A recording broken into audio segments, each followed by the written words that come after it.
Okay. We have a question about time. How much time do you think it's going to take for you to prepare for the SAT? Do you have a guess?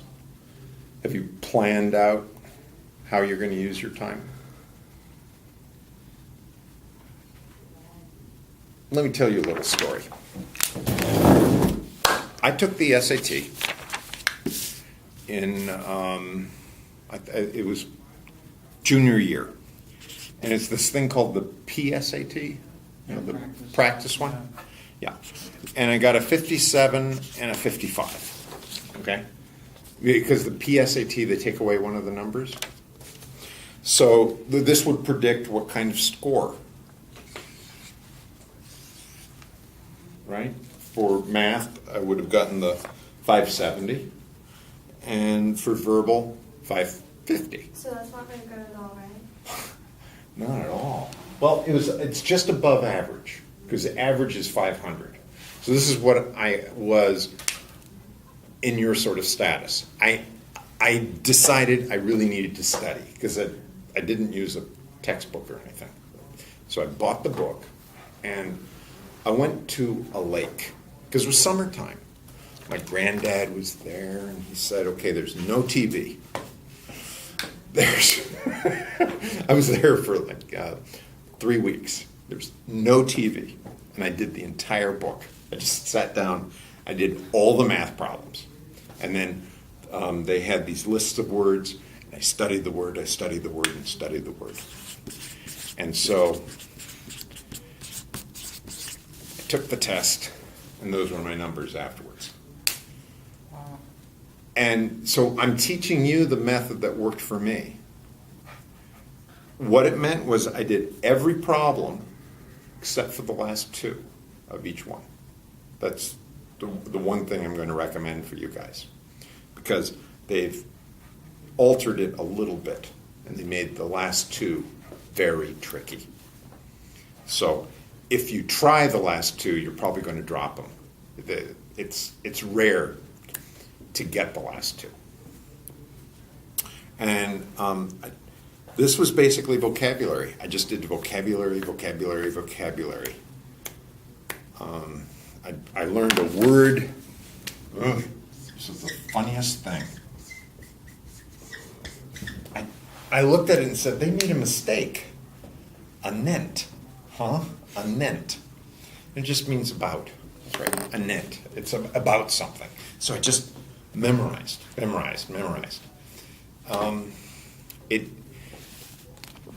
What it meant was that in the 3 weeks, that's 21 days, I put in roughly 4 hours a day on the words, and roughly 3 hours a day on the math. So 21 days. And I did about 7 hours. So it's about that much. That's outside of whatever you're doing in this class. Now, if you want to do less than that, that's okay. And, some of you have lives. I mean, I was lucky. I did not have a job. My job was to get into college. That's what my folks said, and that's what I did. And that book became my book. Now, I like students to go out of here running. So I want to make sure that you have the number2.com. When you first go on number 2, they ask you to register. And you can deregister when all this is over.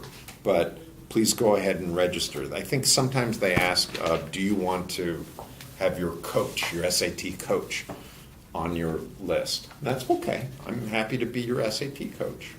And you would just put the TLAsteve@gmail. And then I'll get notifications that somebody signed up. That's nice. So the story here is about time. How much time are you willing to put in? It's literally how much time you put in is how much the score will go up. If you attend all of these lectures and do the workshops in here,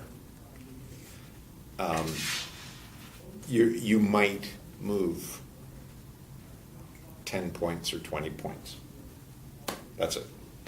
But if you also do a lot of those problems, then you'll get the jumps. So we're paying $169 for 10 points? Basically, that's what happens usually, because the students during the school year, they don't put the time in. They actually come into the class and say, oh man, I've got this paper due tomorrow.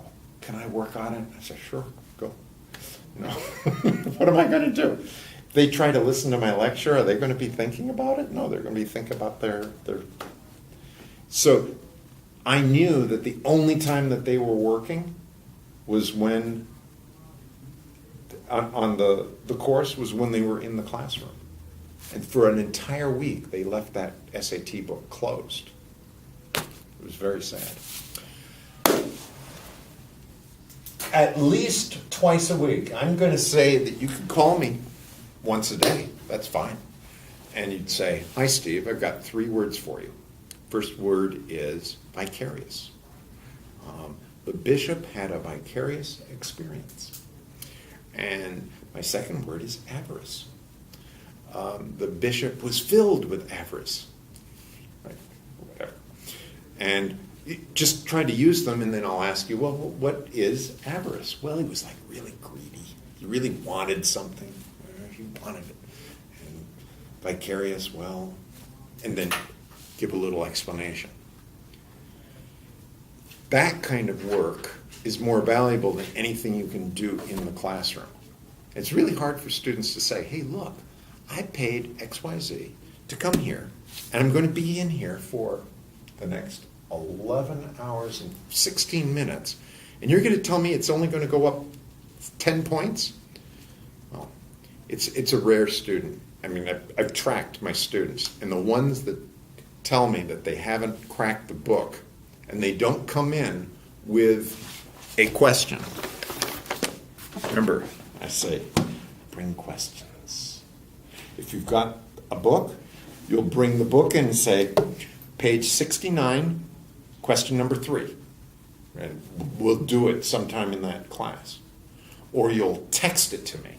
Say, look, I found this on number2.com. Don't get it. What's the trick?